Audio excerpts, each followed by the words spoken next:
Hai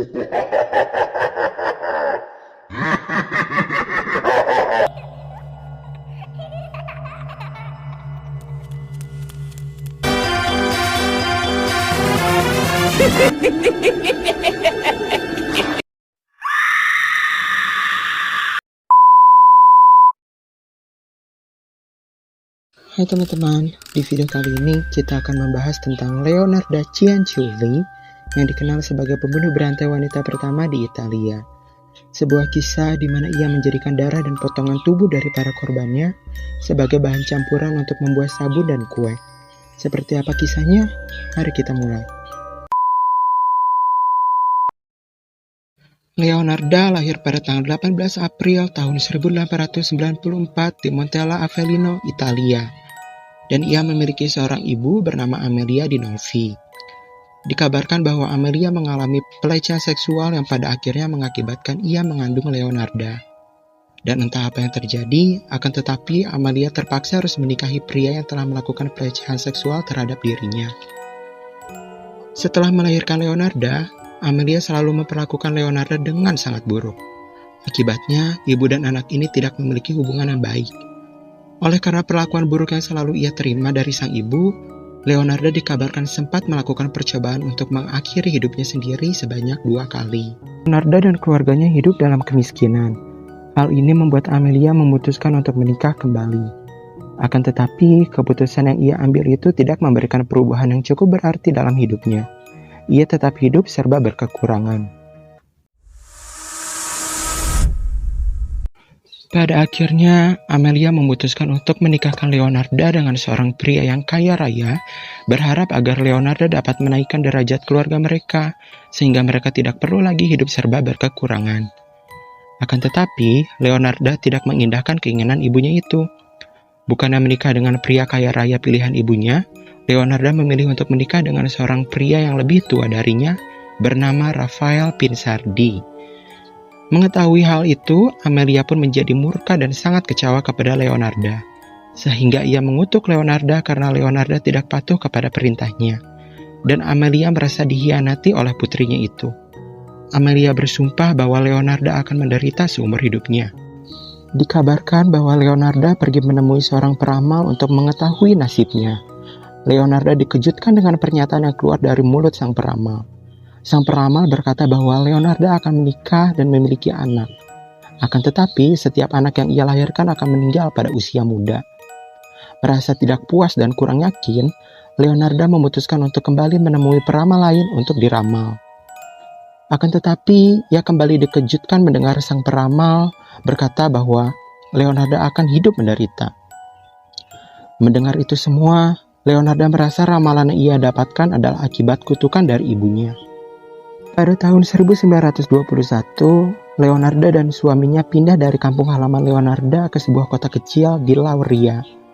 Untuk beberapa saat, kehidupan mereka berjalan dengan lancar. Akan tetapi, pada tahun 1927, Leonarda ditangkap dan dipenjarakan atas kasus penipuan. Dan setelah ia keluar dari penjara, ia dan suaminya pindah lagi ke kota Lacedonia, di mana ternyata musibah kembali menimpa mereka, di mana gempa bumi menghancurkan rumah mereka.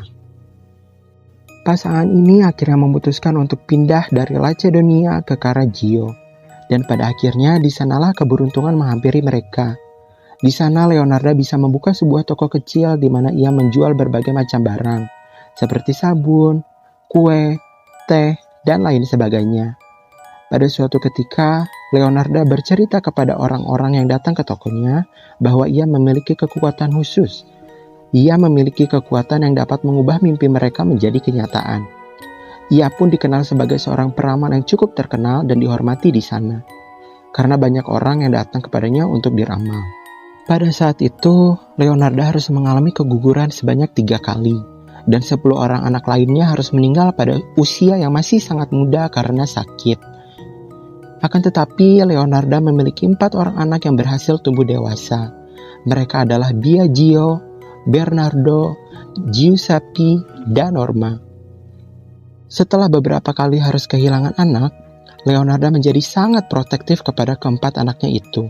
Leonarda sangat mencintai anak-anaknya, akan tetapi Giuseppe adalah anak kesayangannya.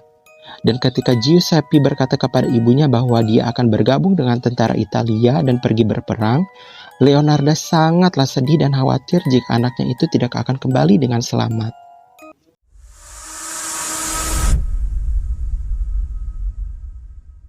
Takut bahwa ia mungkin akan kehilangan Giuseppe untuk selama-lamanya, Leonarda pun akhirnya mencari cara untuk menghilangkan kutukan ibunya agar ia tidak harus kembali merasakan kehilangan anak. Hingga pada suatu hari, datanglah seorang wanita berusia 73 tahun bernama Faustina Setti. Ia datang ke toko milik Leonarda untuk meminta bantuan agar Leonarda mencarikan Faustina seorang suami. Leonarda merasa bahwa telah menemukan cara agar kutukan sang ibu bisa dipatahkan. Beberapa waktu kemudian, Leonarda berkata kepada Faustina bahwa ia telah menemukan seorang pria yang cocok untuk menjadi suaminya. Faustina membayar jasa Leonarda menggunakan seluruh tabungannya sebanyak 30.000 lira. Faustina sangat senang dan mulai menulis surat kepada pria yang akan menjadi calon pendamping hidupnya itu.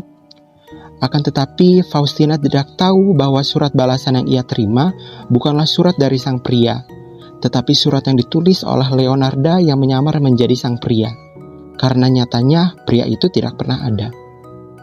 Leonarda pun menyuruh Faustina untuk menulis surat kepada keluarganya yang mengatakan bahwa Faustina akan pergi ke Pola untuk menemui pria idamannya dan menikah di sana bersama pria tersebut. Ketika Faustina bersiap untuk pergi, Leonarda memintanya untuk datang sebentar ke toko untuk dapat melakukan pesta perpisahan kecil-kecilan. Akan tetapi, kabar Faustina tidak pernah lagi terdengar semenjak pesta perpisahan itu. Banyak wanita datang ke toko Leonarda untuk diramal agar dapat merubah nasib mereka. Salah satunya adalah seorang wanita berusia 55 tahun bernama Francesca Soavi. Ia pergi ke toko Leonarda bukan untuk diramal, akan tetapi ia pergi ke sana untuk meminta bantuan Leonarda agar ia dapat mencarikan Francesca pekerjaan. Francesca membayar jasa Leonarda sebanyak 3.000 lira setelah Leonarda berkata kepadanya bahwa sebuah sekolah khusus untuk perempuan di Piacenza, Italia Utara sedang membutuhkan seorang guru. Sama seperti Faustina, Leonarda pun menyuruh Francesca untuk menulis surat kepada keluarganya. Dan pada tanggal 5 September 1940, Francesca pergi mengunjungi Leonarda dan tidak pernah lagi terdengar kabarnya. Beberapa waktu kemudian datanglah seorang wanita mantan penyanyi sopran yang pernah bernyanyi di gedung opera terkenal La Scala. Wanita itu adalah Virginia Cacioppo. Dia datang mengunjungi Leonarda dengan harapan bahwa ia dapat menemukan pekerjaan baru dengan bantuan Leonarda. Leonarda pun menyanggupi permintaan Virginia dengan meminta imbalan sebanyak 50.000 lira. Leonarda menjanjikan Virginia sebuah posisi sebagai sekretaris untuk seorang pemilik teater opera di Florence. Dan pada tanggal 30 September tahun 1940, sama seperti kedua korban sebelumnya, Virginia pergi ke toko Leonarda untuk mengucapkan terima kasih, akan tetapi tidak pernah lagi terdengar kabar darinya. Akan tetapi, orang-orang mulai menaruh curiga terhadap Leonarda, karena beberapa wanita tidak pernah lagi terdengar kabarnya setelah mengunjungi toko Leonarda. Para keluarga korban tidak pernah lagi dapat menghubungi mereka. Hingga adik perempuan Virginia curiga karena ia melihat Virginia pergi ke toko Leonarda sebelum akhirnya menghilang. Ia pun akhirnya pergi ke kantor polisi untuk melaporkan hilangnya Virginia. Polisi pun mulai melakukan penyelidikan dan menemukan bukti yang menunjukkan kemungkinan bahwa ketiga wanita itu telah dibunuh. Polisi telah mengetahui bahwa Leonarda menjual pakaian dan sepatu dari para korbannya, dan hal itulah yang pada akhirnya membuat Leonarda ditangkap oleh polisi. Leonarda berkata kepada pihak kepolisian bahwa untuk mematahkan kutukan ibunya, ia perlu untuk melakukan pengorbanan manusia agar anak-anaknya dapat berumur panjang. Leonarda berkata bahwa ia memberikan Faustina segelas anggur yang telah dicampur dengan obat bius. Setelah Faustina jatuh pingsan, Leonarda memukulnya dengan kapak. Dan ia menyeret tubuh Faustina dan mengumpulkan darahnya ke dalam sebuah baskom, lalu memotong tubuhnya itu menjadi 9 bagian. Leonarda berkata, "Saya melemparkan potongan-potongan tubuhnya ke dalam panci dan menambahkan 7 kilo soda api untuk membuat sabun. dan ia mengaduknya sampai potongan-potongan tubuh itu larut dan berubah menjadi bubur kental berwarna gelap. Lalu ia mengeringkannya di oven, menggiling dan mencampurnya dengan tepung terigu, gula, coklat, susu, telur, dan sedikit margarin. Leonarda menjadikan itu semua sebagai bahan campuran untuk membuat kue dan menyajikannya kepada orang-orang yang datang ke tokonya. Sama seperti yang dilakukannya terhadap Faustina, Leonarda pun memukul Francesca dan Virginia menggunakan kapak. Leonarda mencampur potongan tubuh Francesca untuk dijadikan kue. Sedangkan potongan tubuh Virginia dilebur untuk dibuat menjadi sabun. Leonarda berkata, "Dia berakhir di panci seperti yang lainnya. Dagingnya sangatlah gemuk dan putih. Setelah meleleh, saya menambahkan sebotol kolon untuk membuat sabun." Sabun yang ia buat tidak hanya ia jual di tokonya, akan tetapi juga ia bagikan kepada para tetangganya. Mereka tidak mengetahui bahwa Leonarda menjadikan darah dan potongan tubuh dari para korbannya sebagai bahan campuran untuk membuat sabun tersebut. Semua peralatan yang Leonarda pakai untuk menghabisi nyawa para korbannya dan merebus potongan-potongan tubuh korbannya untuk membuat kue dan sabun telah disumbangkan ke museum kriminal yang ada di Roma. Leonarda dijatuhi hukuman 30 tahun penjara dan 3 tahun di rumah sakit jiwa. Akan tetapi, ia meninggal pada tahun 1970 karena penyakit otak. Terima kasih sudah mendengarkan Garden of Evil. Jika kalian suka video ini, jangan lupa untuk klik tombol subscribe dan like. Bye!